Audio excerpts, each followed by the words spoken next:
What's going on, beautiful people? This is the Perspective Chasers podcast, and I'm your host, John. And I'm Dave. Today, we're thinking about what constitutes a good life. So, it's obviously going to take a lot of breaking down and a lot of stumbling through, but I suppose we're going to pose the question to each other and see what the results are. So, let's go get into it.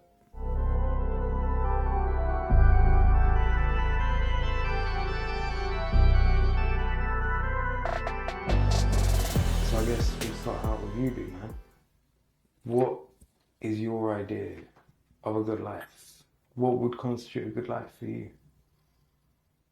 I think spending most of it happy would probably constitute a good life for me, to be honest, mate. I mean, I guess there's certain things that would probably happen along the way to fulfill part of that happiness. Things like having a family, and like a successful career, whatever that may be. But essentially, just being able to look back at a certain point and going, most of it I've been bloody happy. And I've had experiences and I've lived, and if I have kids and I've raised them right. I don't think it has to be that complicated.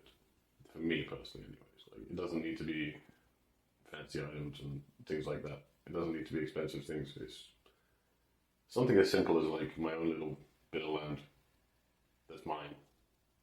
My property.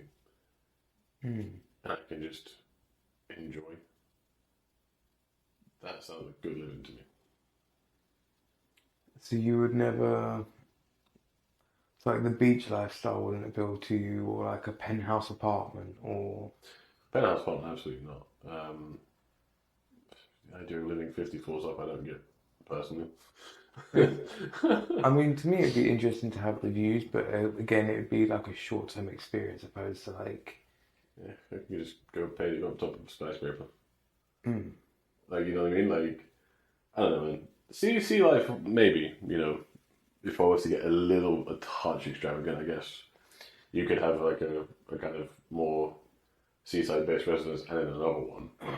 Do you know what, again, though, that's kind of flirts with the lines of getting a bit too extravagant for my taste, really. See, this is where it's like, for me, it's almost like there's not enough time, because I would love to live that kind of tiki bar lifestyle where you've got a little boat and a little hut that you live in on a beach somewhere and da da da da. But then I like the idea of having like my own land and a little farm or this, that, and have like a kind of self-sufficient lifestyle. But I don't know, like, obviously, like you say, you want to be happy, but then there's a lot to happiness. I think a large part of that just comes from fulfillment. I think understanding what actually makes you happy will go a long, long way for you to actually have a good life. It's all down to your definition of a good life. And for me, am I healthy? That's a big one. Mm-hmm. If I'm unhealthy, I'm going to be pretty unhappy pretty quickly. But as long as I have a decent enough level of health, so that I can stay as active as I can for as long as I can. One of the big parts of fulfillment is check that. Because then I don't become a burden, I don't have to rely on other people, I can still rely on myself when I need to. Yeah, so I would rather live 60 good years than 100 poor years. Oh, yeah. Absolutely. You know what I mean? It's like as long as I can stay mobile and cognitive, that's a big old part of the fulfillment tips, because that means I can still do things. So I can still change things, you know what I mean?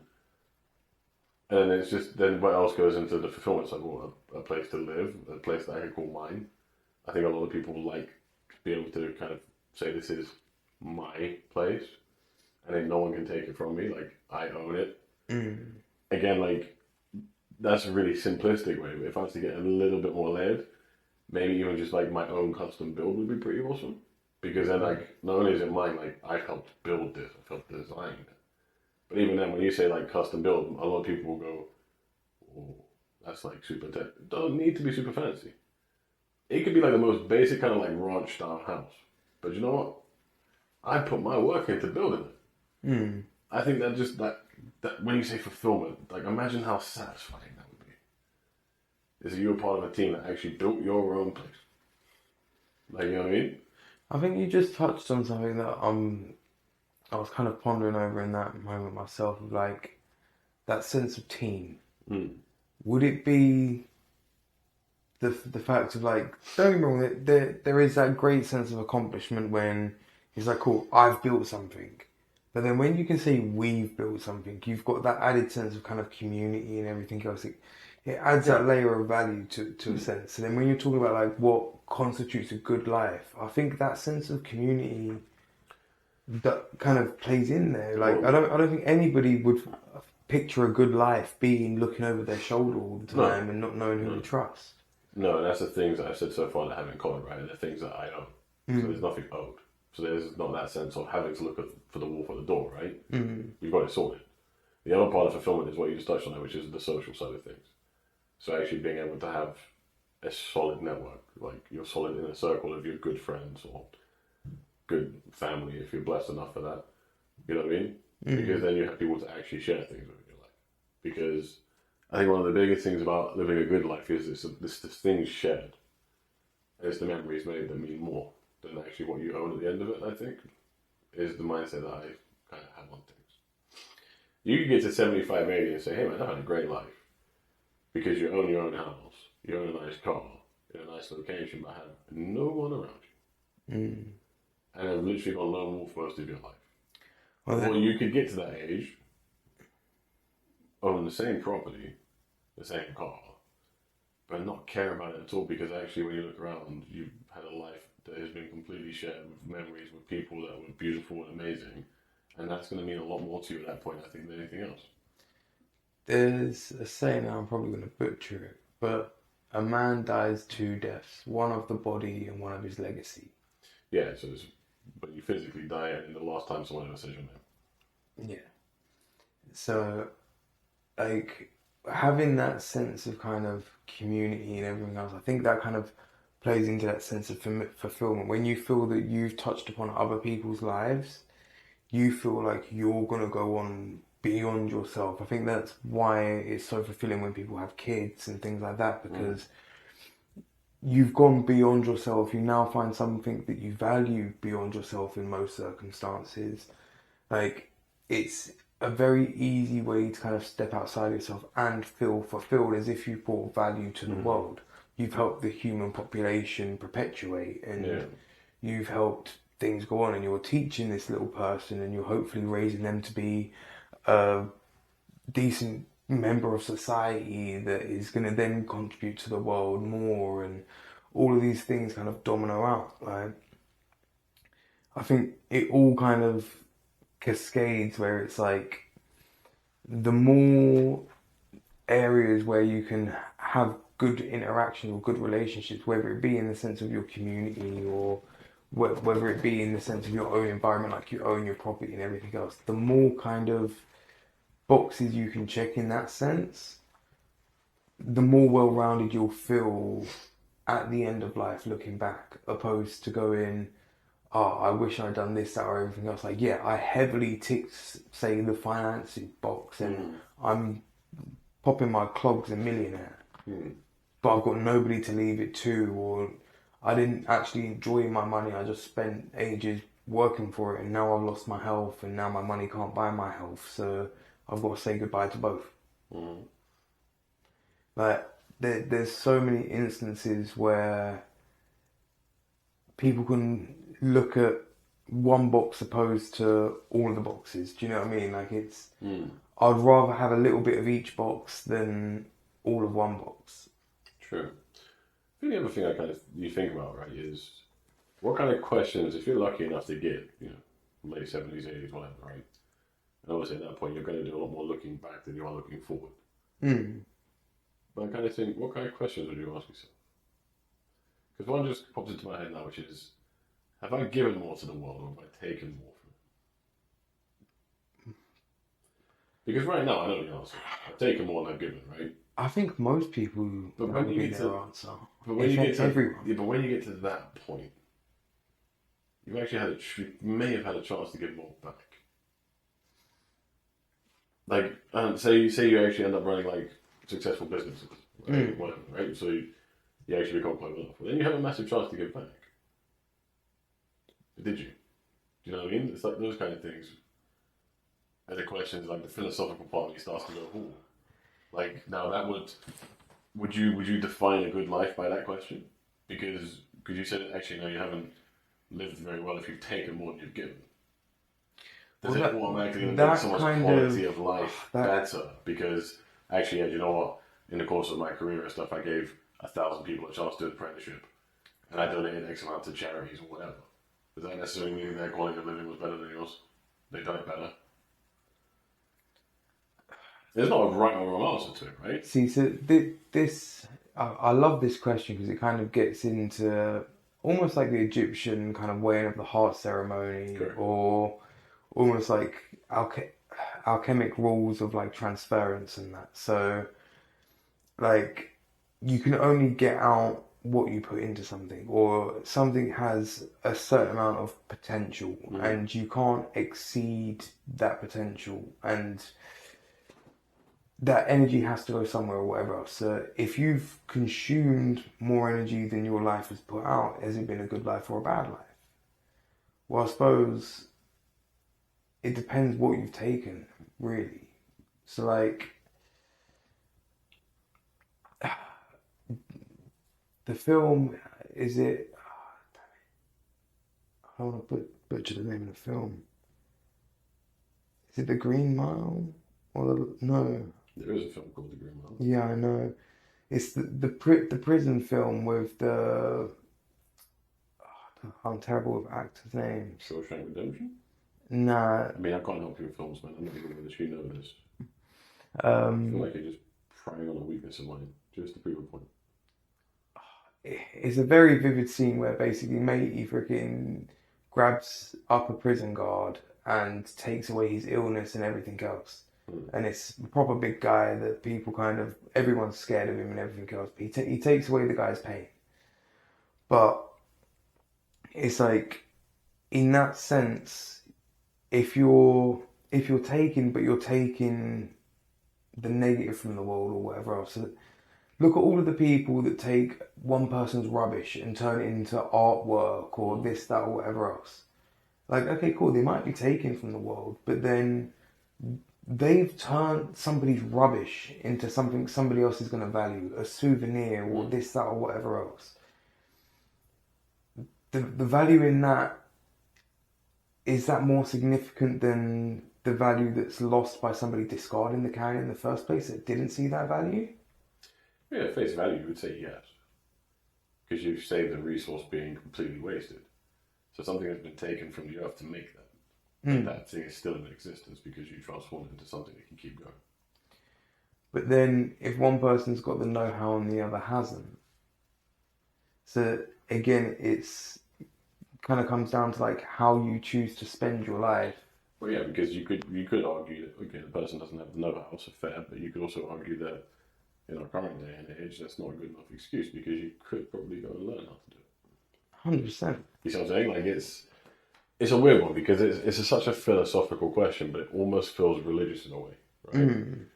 It feels a very spiritual question. That's why I'm kind of happy it popped out of it because it has so many ways you could define it. That's why there's not really a right or wrong answer. Could you say that by taking from the world, you're actually physically taking from the earth? And if that's the case, then hey, we all take quite a lot, and it's going to be really hard to put it back. The thing is, like, I'm kind of coming at this from the angle of you can't help but take. No, Like, you can't. Regardless, you're going to have to consume something to survive.